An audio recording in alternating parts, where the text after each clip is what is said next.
Salut à tous, c'est Axel de testmobile.fr, on est au MWC 2014 sur le stand de ZTE qui présente deux terminaux sous Firefox OS. Et moi ce que je vous invite, ce que je vous propose plutôt aujourd'hui, c'est découvrir ces deux appareils dans la même vidéo. Tout simplement parce que déjà celui-ci, le Open 2, c'est le successeur du ZTE Open.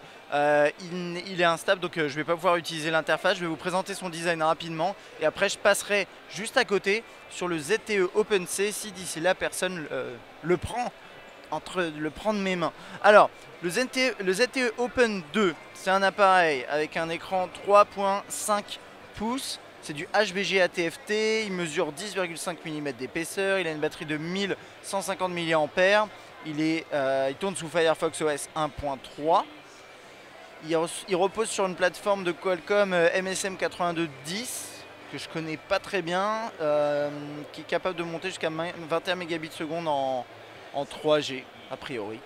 On a 256 MO de RAM et 2 Go de mémoire interne, un appareil photo 2 mégapixels, Bluetooth 3.0 et Wi-Fi, GPS, voilà. Donc en gros, vous l'avez compris, c'est un appareil d'entrée de gamme sous un OS qui coûte pas très cher à exploiter d'une manière générale et qui a un design assez basique, assez standard.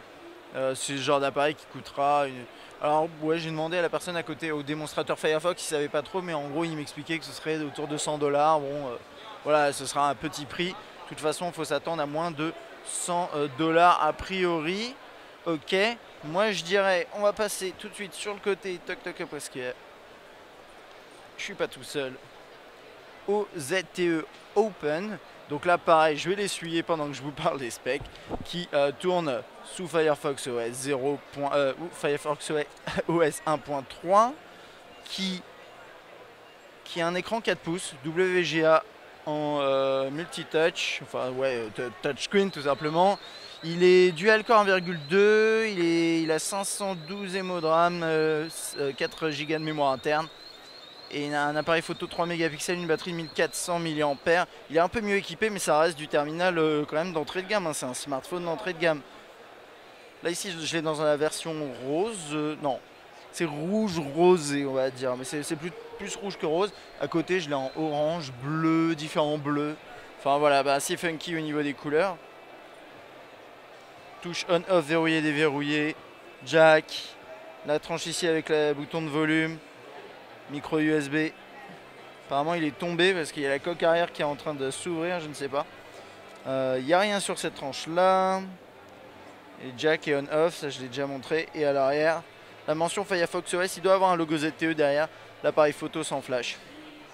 Alors, je vais être tout à fait honnête avec vous, je connais absolument pas Firefox OS. Je sais pas du tout comment ça marche, je l'avais déjà manipulé l'année dernière au MWC. Et j'avais pas trop compris comment ça fonctionnait déjà, mais c'est assez simple hein, de toute façon. Ça ressemble quand même pas mal dans l'interface à Android. Donc là vous avez par exemple une recherche rapide qui permet d'accéder rapidement à certaines informations, mais je pense aussi à certaines applications.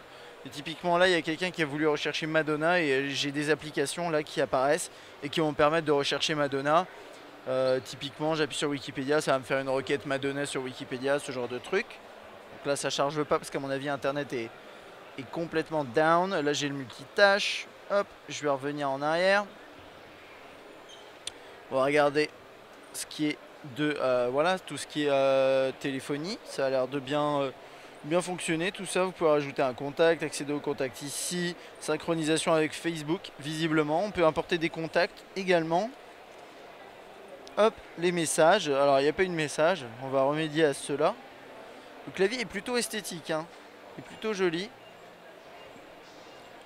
Je vais parler en anglais, ça va être mieux. Hello. Donc voilà, hop. How.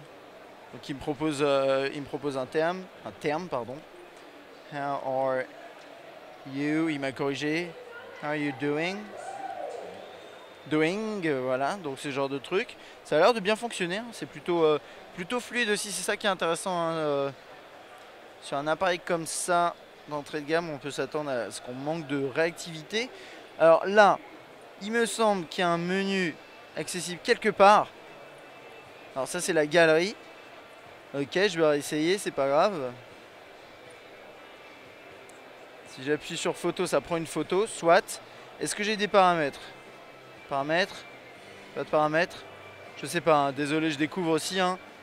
Il n'y a pas de touche sur les côtés là. Là, je peux lancer, passer en mode vidéo. Et là, je passe en mode photo. Ça a l'air très basique, mais je sais pas s'il y a des paramètres pour l'appareil photo. Ce serait un peu étrange de ne pas en avoir, mais bon, pourquoi pas. Hein. C'est pour simplifier l'expérience. Là, on a Firefox, bien sûr, hein, au cœur de l'expérience de navigation web. Et qu'est-ce qu'on a d'autre? Je pense que j'ai fait à peu près le tour. On va regarder rapidos. Parce que là, je vois ouais, l'application de lecture musicale, par exemple, avec différentes pochettes, là, des filtres en bas, playlist, artistes, etc. Ça, c'est vraiment du classique. C'est juste que l'interface est différente. Et puis qu'on est sur un système un peu, bien sûr, différent. Là, on a par exemple des applications. Je ne connais pas du tout l'état du catalogue actuellement de Firefox OS, catalogue d'apps. Mais je vois qu'on a du Spotify, il y a YouTube, il y a SoundCloud, Last.fm. Dans tout ce qui est musique, on a quand même des choses intéressantes.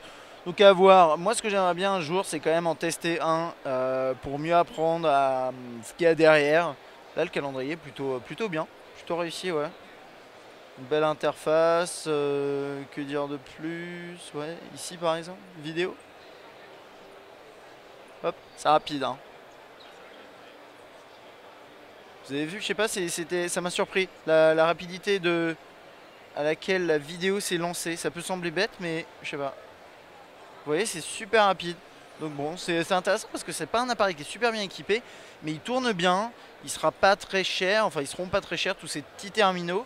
Donc à voir, à voir. J'aimerais bien en tester un, comme je vous disais, pour essayer d'aller un peu plus au fond des choses sur Firefox OS, parce qu'actuellement je suis un peu dans le flou. Et n'hésitez pas d'ailleurs si vous connaissez mieux l'OS, parce que ce sera probablement le cas, à laisser un petit commentaire pour donner votre avis sur le système, quels sont les atouts de Firefox OS par rapport à d'autres, etc., etc.